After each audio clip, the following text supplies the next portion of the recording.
All right, welcome to the fourth asterisk, more on that in a bit, game review of the evening. Up this time is the Telenet shooting collection. And yeah, that's kind of why this isn't just review number 4, because we've got 4 games in this package, and they all have to be individually covered. But since the package is getting reviewed, for our purposes, we'll consider it review number 4. With that out of the way, so rewind time in a couple of dimensions here.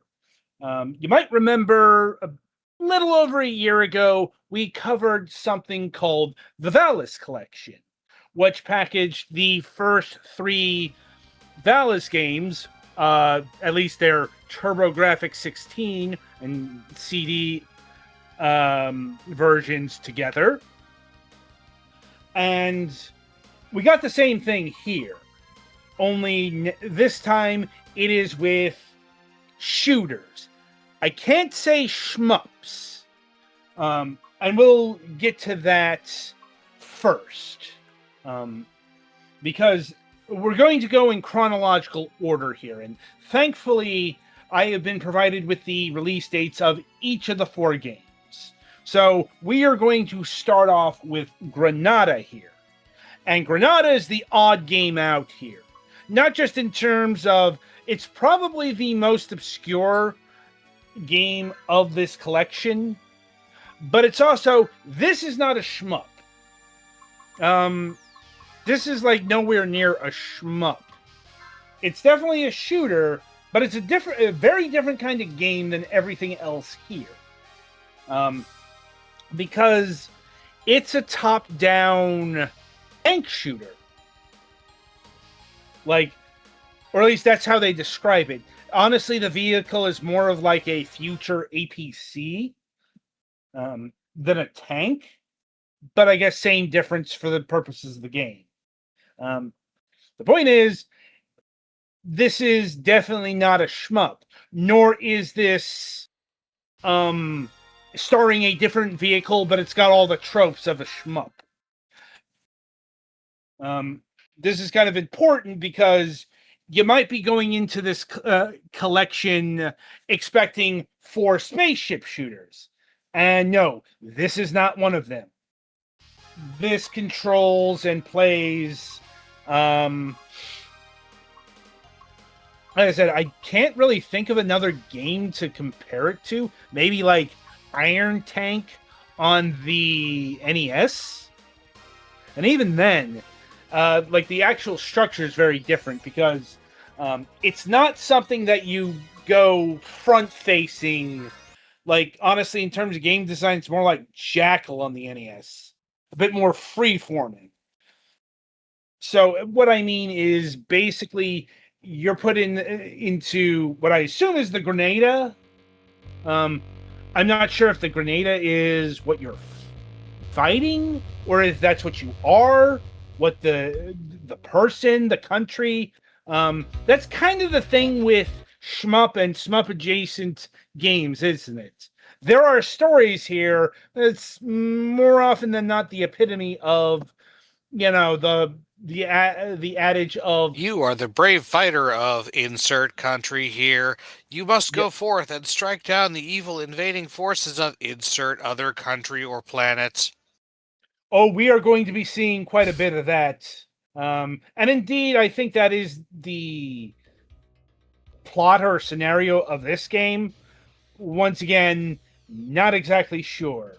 I probably read the thing, but once again, it's something that I completely glanced over because it doesn't matter. It doesn't matter who they are or what they're fighting for. They're the bad guys. You shoot them, and you win the game. But yeah, anyway, so if you're looking at the screen right now, the thing that really stuck out to me is this is non-linear. There is a convergence point, because your goal here is using the radar, and you've got to destroy all the red marks. In this case, they are like the spawners. Yes, all those little tanks are generated by those things. You've got to destroy all those, and when you do that, the boss will show up. And you've got to do that for 8 levels. I will say there are some variants. Like the next stage, you will be on a giant airplane. And that's not just an aesthetic thing. It's an airplane in the air. So you've got to watch where you're going, or you're going to fall down a pit. So, yeah, I'll give it to this game. It's definitely not like anything else out there. But on the other hand, the question must be asked, why is this so obscure then?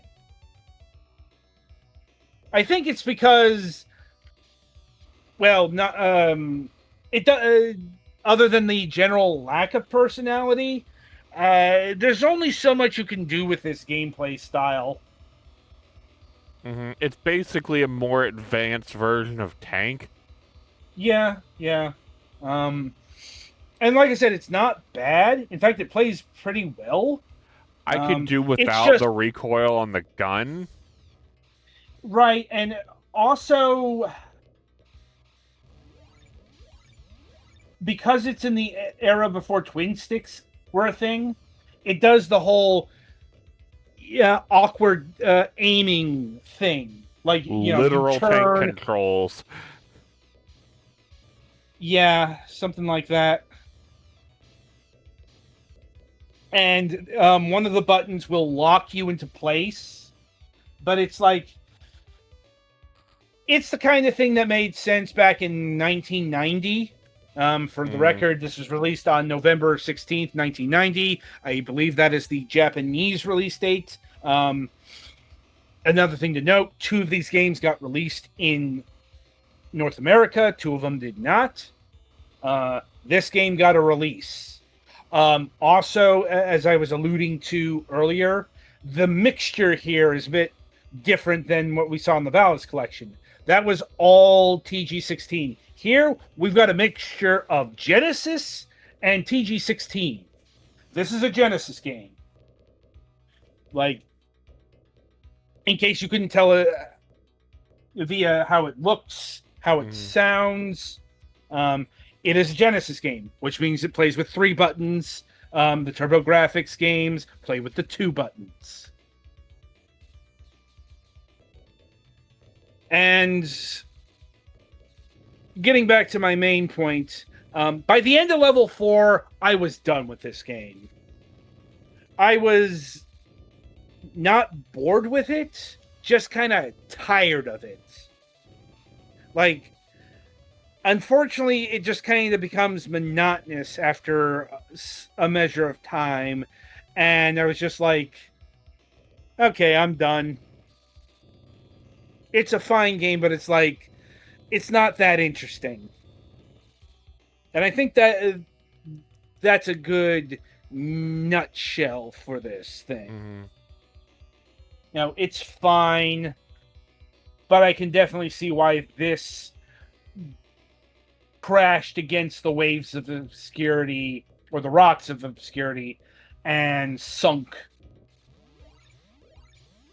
And it's probably only really here to fill out the sets, because I think a fair few of these you could sell on their own. I know the next entry number 3 in this would be able to do that. But before we get to that game, shifting over to Avenger, our first proper shmup of the mix. And as mentioned before, it's a TG16 CD venture, which means cutscenes and voice acting. Not that you won't get cutscenes on the Genesis. You definitely do that with Gyari's, but only with the TG16, or if we had Sega CD games here, are you going to get voice acting? I couldn't tell you what any of it meant because it's all in Japanese. Avenger and Psychic Storm, those are Japan-only games.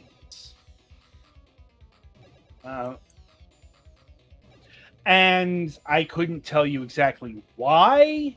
Maybe in the case of Psychic Storm, I could understand that because that's a 1992 release. Avenger came out on December 7th, 1990, which was definitely in the period where NEC was still trying with the TurboGrafx 16 and the Turbo CD. But Avenger, for whatever reason, never made the cut. So, in the case of Avenger, this is also not a standard shmup. In fact, it's not a spaceship shooter. It's a variant on that. This is what I was talking about with Grenada.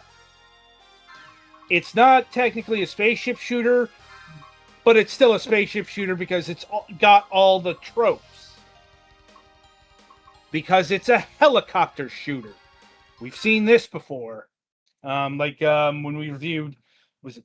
Ah, yes, helicopters. Those beautiful, incredibly unreliable, dangerous flying machines. Right. But I'm trying to remember... Did the game footage go somewhere, or are you just swapping games? Each game is its own individual executable, so I need to find it and relaunch it. Okay, That's kind of a pain. Yeah, that's why the Telenet shooting collection on Steam, technically speaking, is a free launcher, and all the actual games and soundtracks are registered as DLC. I'm not sure why you would want to download the launcher and not get the games. But you can do that. Anyway, and speaking of helicopter shooters, this game takes more than a few cues from the seminal 1980s helicopter shooter Tiger Heli, which I do believe we've reviewed. I know we reviewed one of Toaplan's helicopter shooters. I'm trying to remember which one. I think it was Tiger Heli. I'll have to look it up. Anyway, point is, Avenger, most notably, one of the sub-weapons are the two little option things by the sides that kind of function worse than actual options because they don't shoot. But here's the thing. Oh, right. And in terms of the emulation featurettes here, a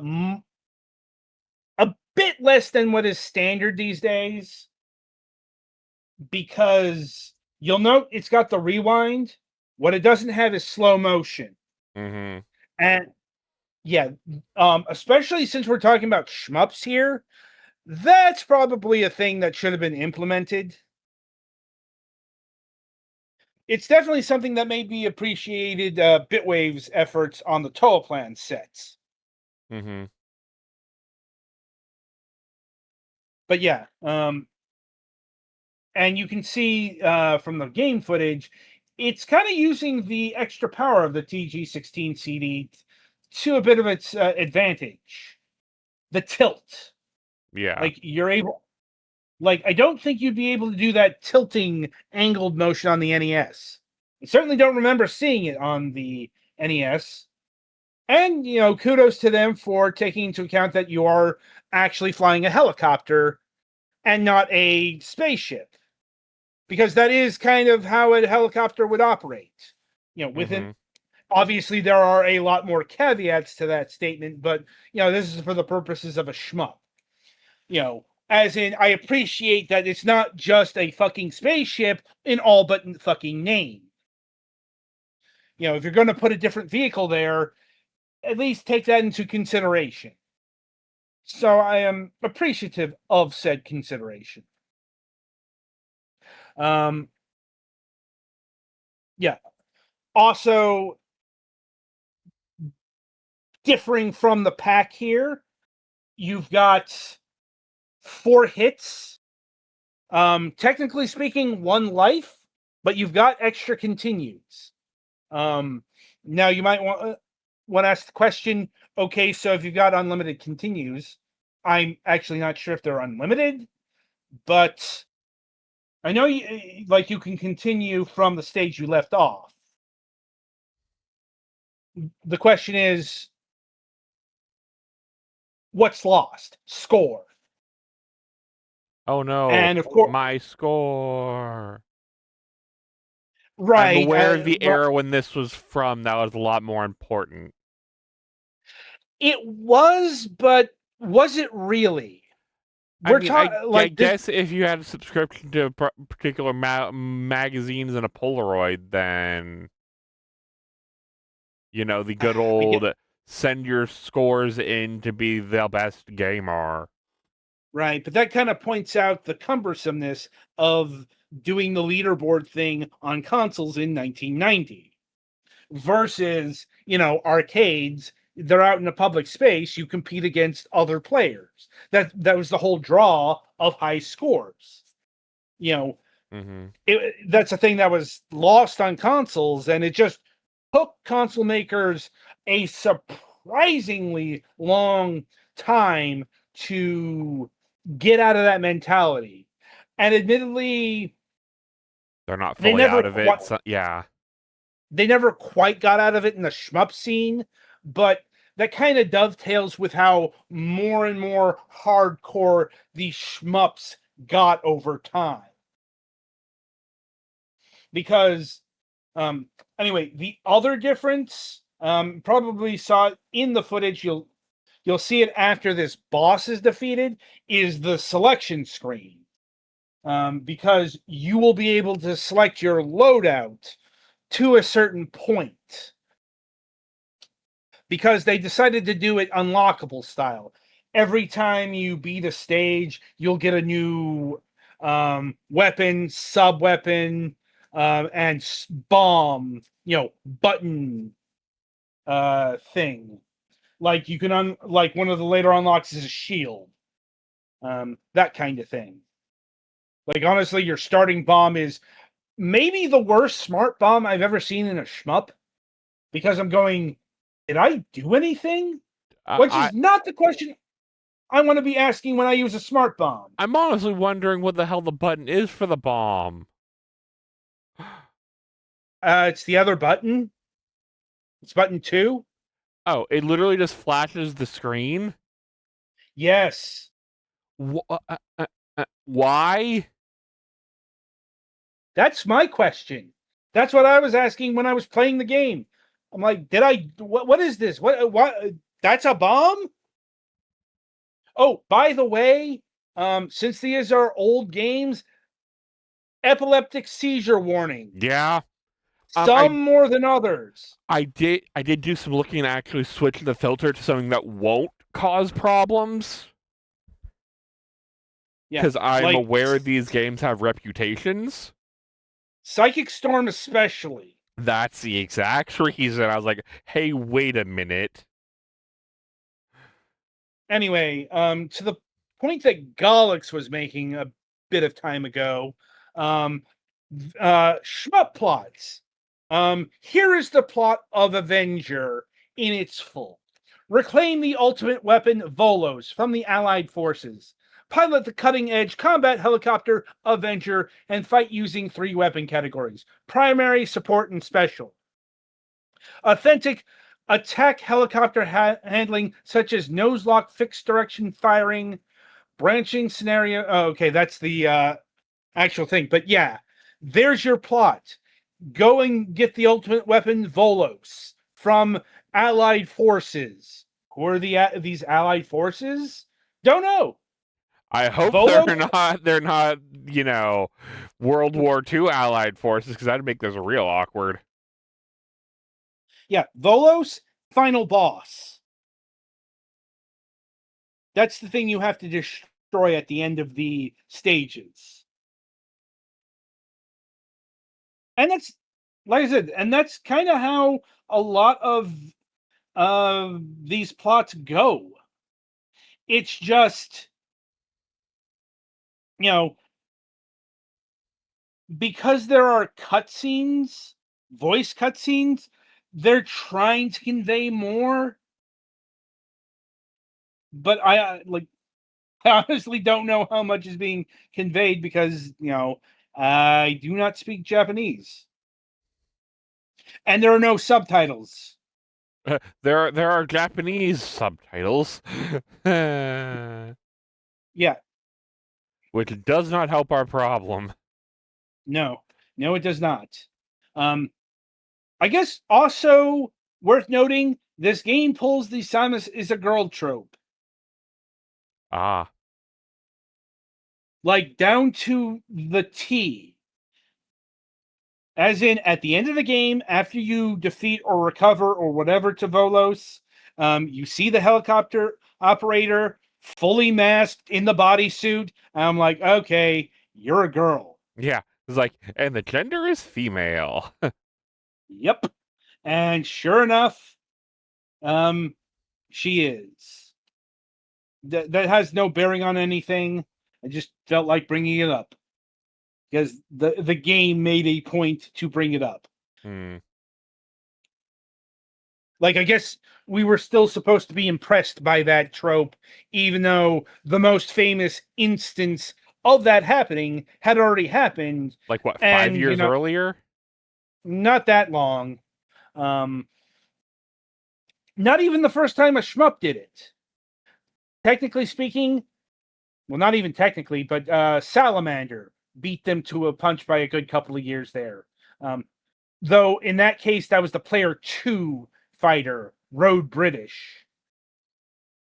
Like, turns out female operator of that shmup. But neither here nor there. Anyway, as far as Avenger goes, it's fine. But I think that's about all I can go. Mm-hmm. Like, in terms of the graphical capabilities, it's definitely got the early PC engine look to it, what I like to call NES Plus. Like, outside of the cutscenes and the, like, more sprite objects, like a flickering, a couple of things, it's not that far removed from an NES game. Enhanced color palette. Maybe that's why it didn't come over. I'd say the other problem is, at least in the case of Avenger here, this game came out on the destination for spaceship shooters. Like, according to friend of the other show, Random Stranger, about 20 to 25% of the PC Engine and PC Engine CDs library are shmups. Does this do a good job of standing out from the crowd? It does a fair job. Like I said, it's not a spaceship shooter, and it does take that into account, and it's got some other gimmicks going for it, but it still suffers from being merely okay, and it's speculated that's the reason why shmups went underground, became niche, stopped being a top-tier genre. Because if you played one shmup, you played them all. It's not exactly true, but it's not untrue either. But aside from that, yeah, this is okay. Not the reason to get this. So we move over to game number 3. And by far, the star of the package. To the point where it's on the box. Not just like the Steam card, but like on the actual Switch physical edition. This game represents the entire shmup collection or shooter collection. And that is Gaiaris. Not Gary's, Gaiaris. It's pronounced with Gaia as its emphasis. Something about Earth and Mars? Yes. Once again, I have the plot in full here. Driven towards environmental ruin by human actions, Mother Earth now faces humanity's greatest and final choice. Can Earth be saved? Become the young pilot and pilot the Gulfer forces as they battle the Gulfer forces as they close in on Earth. Master the options, unique properties to power up your ship and shape your combat strategy. The key to conquering this distinctive shooter. And yeah, this is the game that is selling this package here for a couple of reasons. Now, you can see just from the footage, it's got a fair bit more personality than the first two games right off the bat. And look at all that scrolling. Look at those starry backgrounds. Look at all these enemies. This is your classic, quintessential shmup. In the style of R-Type. Because you notice that bit-looking thing. Mm-hmm. I think that I forget if they're calling it an option. Probably not the best thing to do that, considering Konami, Gradius, option. But that bit thing there is the key to the distinctiveness, as mentioned in the blurb, because you use that thing to throw it at the enemies, and if it hits successfully, it will steal the power or charge up or something like that, and that's how you get the weapon. And different enemies will give you different results. And you can use it on pretty much any non-boss enemy. Like, you'll probably want to be, like this spread shot here. This is good in the individual stages, not so good for the bosses, because, it's not Contra Shmup stuff here. It's spreading out the power. Like, you've got a wide berth, but your weapons don't do all that much damage. It's the same thing that they do to, like, homing missiles. But you do get the homing power up from certain enemies here. Also, that charging thing, that rainbow meter under the the P cannon currently, that shows you how powerful your weapon is. The longer it charges, the more powerful your weapon will be. So it's got a lot going for this. I did not like this game. Mainly because it is hard. It is very hard. It is infamous for being hard. So just think about that for a second. This is a shmup. And we're in the Genesis era. That's renowned for difficult. So how difficult do you think this game is going to be? The answer is even more difficult than what the Rewind can provide. That comes down to the fucking bosses. Or at least the second boss. Couldn't get past her because she did some, quite frankly, bad game design. There's no other way to put it. Because it kind of does the opposite thing of a boss timeout. Don't know if every boss does it. This one did. And I don't know if it was because of the amount of time, because she turned aggro, and I didn't have a powerful enough weapon. But once she changed colors, immediately, her body came flying at me. And she's a big fucking mermaid thing. So, after a few seconds, I had nowhere to dodge. I'm going to get killed. And the other unfortunate thing about this game is being in the R-Type school, that means it's checkpoint based. Yeah, I'm one of those people who doesn't like that style of shmup. Because that means you go back.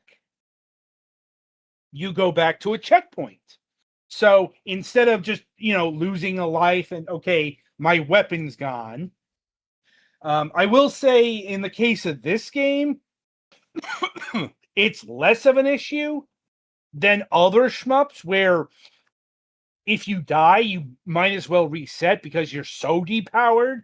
You can't really acclimate to like level 5. Doesn't really have that problem just because of the charging system. But it's like I got stuck in a seemingly unbeatable boss state, and I don't know what was going on there. That's bad. I don't care if this is from 1990. I don't care if it's hard. That's against shmup design. Like, even the hardest shmups don't force you to die due to some boss bullshit, like the main undodgeable body of the boss coming at you. Like, once again, I should not be puzzled over a shmup.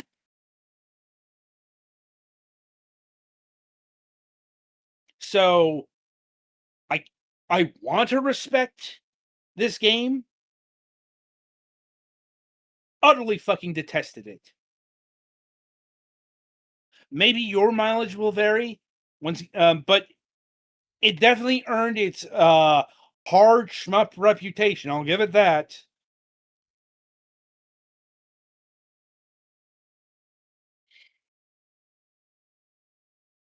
Now, we come to the game that made the collection for me.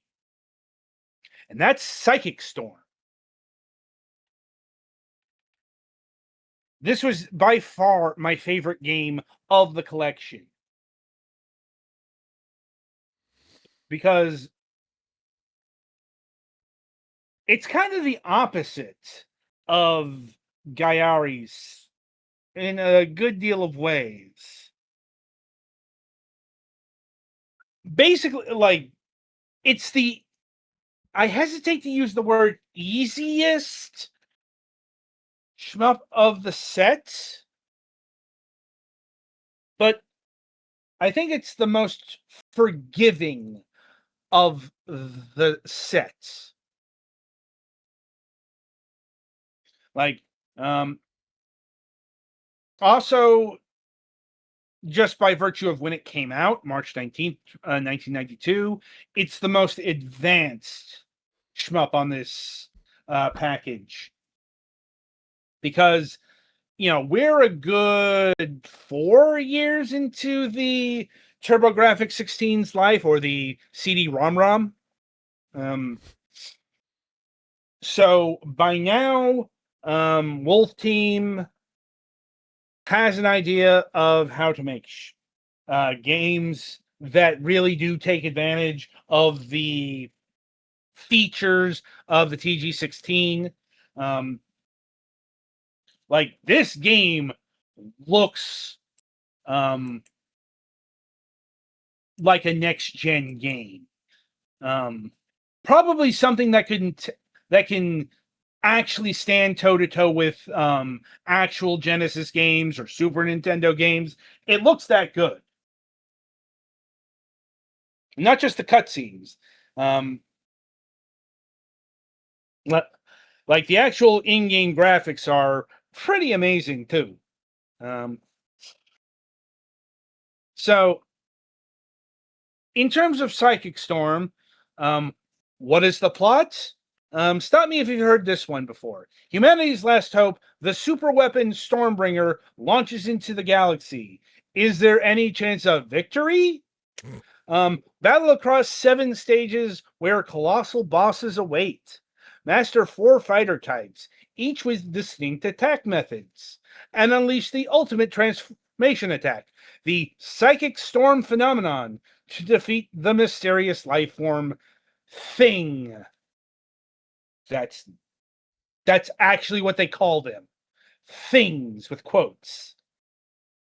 I'm like, I can actually respect that.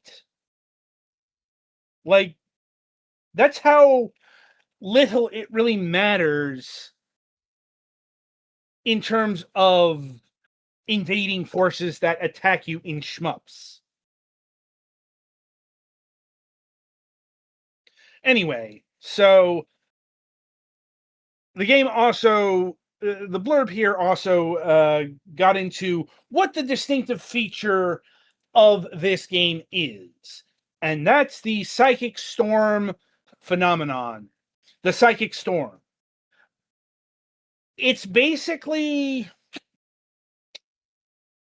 a shonen Sentai transformation sequence. Like, Petty, if you can hit both buttons at once or hit the A button, you will transform. And there we go. This is the big draw. I'm a butterfly. Yep. And now you're just a screen-wrecking butterfly of doom. So most butterflies. Wait, no, hold on. Yeah. And you're invincible to a point. You see that bar on the bottom? That's your life bar or your time bar. Time bar, I think, is a more accurate assessment. And you can stay in this form as long as you're in. The time bar has blue ticks left, and you can extend it via those orbs. And each shmup offers a distinctive, not just shot, but Psychic Storm shot. I'm trying to remember who the black guy is. Not the black guy, but the guy who flies the black ship. Because there is a black guy in this. Yeah, I was about to say, hey, you might want to reiterate there, friend. No, but he flies, I believe, the yellow ship. Or he doesn't fly the black ship, thankfully. They didn't make the mistake. Japan. When it comes to these things, you actually do have to say that.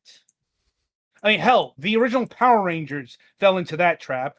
Mm-hmm. We're going to make the Black Ranger black, and the Red Ranger Native American, and the Yellow Ranger Asian. Oops. Yeah. The 90s were a hell of a time. Anyway. Yeah. Anyway,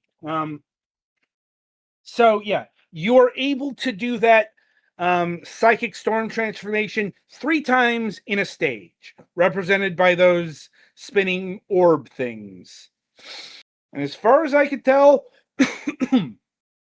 no real way to replenish them.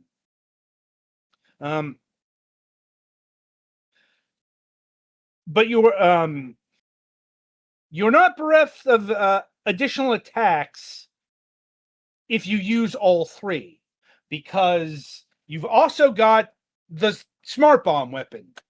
You can actually use it if you are firing and you hit the other button at once. That'll unleash the bomb. Versus if you're not firing, that will transform you. If you have the power discs, that's called it.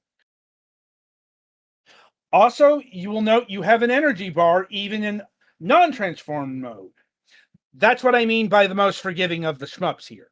Because look at this. You've got an energy bar. You've got a kill 'em all mode. You can use 3 times. They regenerate in between stages, by the way. So,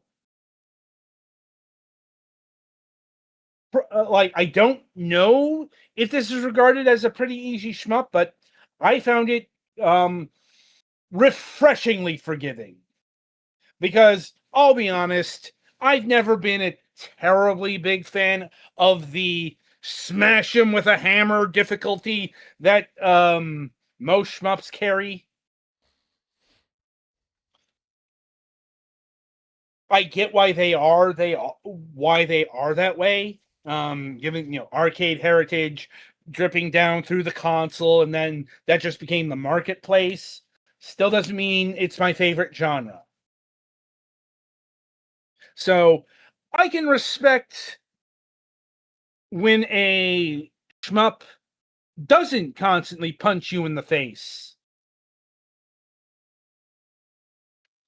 And stage selection is a bit interesting in that you do the first 2 stages, then the next 3 stages are done Mega Man style, i.e. you can select any one of them in the order that you want. Doesn't really seem to make a difference, but I guess it's nice that it's there. Also worth noting, when you complete 2 of the stages, you will be sent to the mysterious Dimension X. That is actually what they call it, to fight a secret boss. That's where they don't tell you about it, so it's actually 8 stages. And then you go to the final stage, where you fight the final boss in Gradius style. As in, it's not too much of a challenge. The final boss is. It's not you can shoot it doesn't do anything. It's a final relief kind of deal. But it's definitely the easiest part of the game.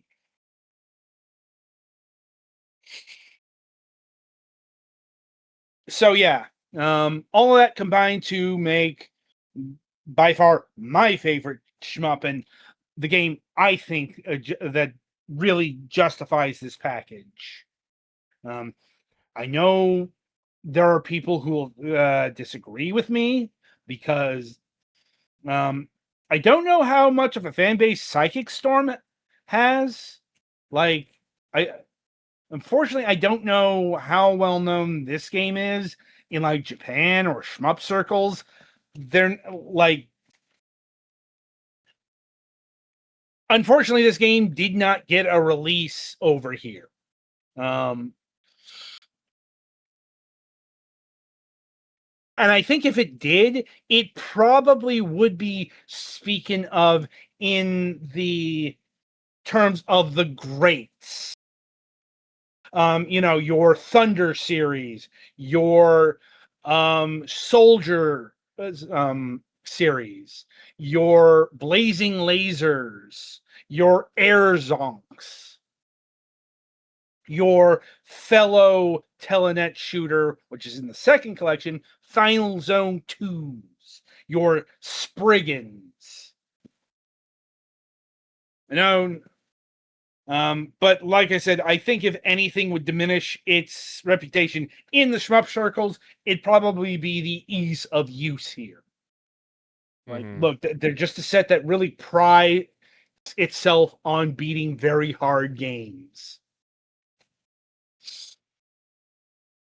So that's the review of all 4 individual games.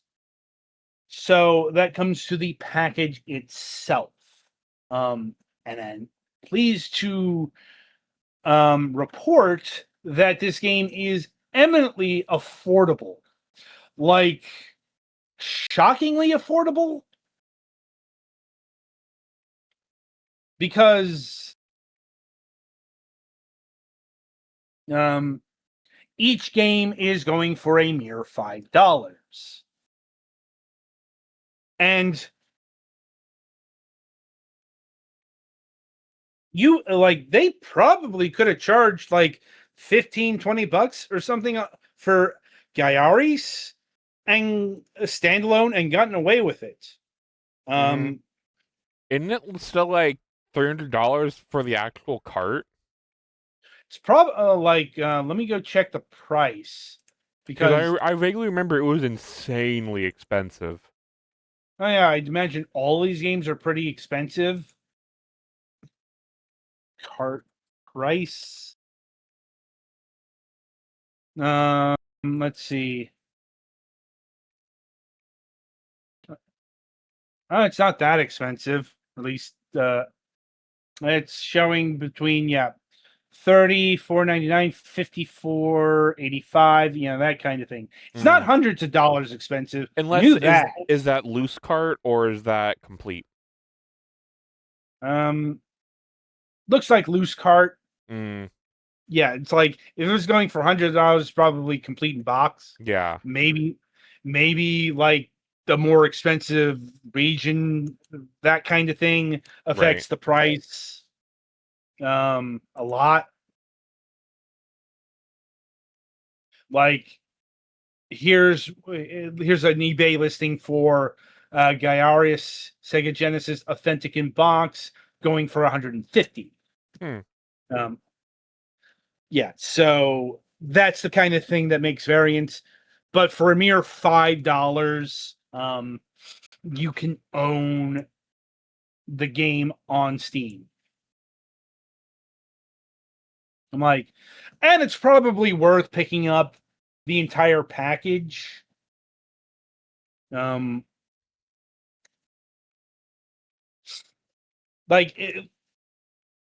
say, even though I didn't like Gyarados, its reputation alone makes this package worth getting because it's by far the easiest and cheapest legal way to get it. I think Psychic Storm is the true highlight of the package. Avenger and Grenada, you'd probably want to pick that up if you're getting all the DLC. Now, the thing is, when I say... So that'd be like $20. And also, the soundtracks are available separately. Normally, we don't really talk about the soundtracks too much, but because they are part of the selling point package, got to mention them here. They're all worth $2. I'm like, honestly, I think it's probably worth, once again, getting the Gyarados and Psychic Storm soundtracks. Those were actually fairly memorable. Avengers and Grenada, like the rest of the games, less so. But they're only $2 a punch, so why not? Really, the whole package comes up to $25 or so. Easy recommendation here. You may not like everything here, but I think there's enough, and I hope I pointed out there's enough variety within the shmups themselves. Thankfully, what we don't have here is a dime a dozen shmup. Everything here, even if they're gimmicks, they are gimmicks that make the game stand out amongst, like Utopias and Fire Sharks and a million other shmups that were released around this time.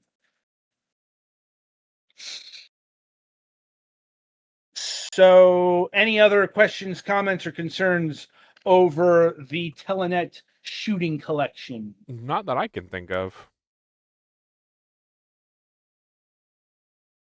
Sorry, Alex? I was muted. I think I'm good. All right. All right. So, decent spread. All right. Anyway. So, that will about do it for this installment of the Fragments of Silicon reviews. So, coming up on the week ahead, not gonna lie, things are a bit dicey. Mainly because we've got interviews lined up, but because of the holidays, I haven't heard back from anybody yet. I hope that changes in the next couple of days. but I can't discount the possibility that interviews will be replaced with videos, but not just here, but on MSP. Like, it's just, that's kind of the pain of coming back off of holidays. I did send reminders last week. Haven't heard back because, I presume nobody's looking at their email right then and there. That being said, I can get to the right page. I hate. All right.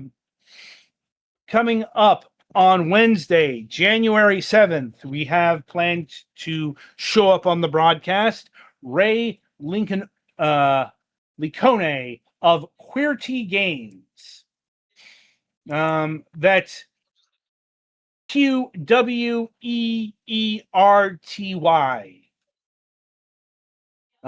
That is an important pun because their mission statement is providing LGBTQIA plus resources, support, and networking access to advance visibility and representation in the global gaming industry. In their vision, envisioning a future where content in gaming is representative of a marginalized audience. So, looking forward to that. Hopefully, it gets back to the emails so we can work everything out for Wednesday. We also do have a Friday show scheduled. We'll be welcoming Julie Mione of Red Art Games. If you remember, they are the ones who provided the Romancing Saga Minstrel Song remake code late last month. So we'll be talking about that. They are a specialty boutique publisher in the vein of like limited run games and so on and so forth. So again, hopefully they get to their emails and we can work everything out. If not, well, that one will just not broadcast on Friday. But if we don't have an interview on Wednesday, we will go in with the first episode of Sonic Underground then. So we'll see what happens. And until next time, I shall wish you good gaming.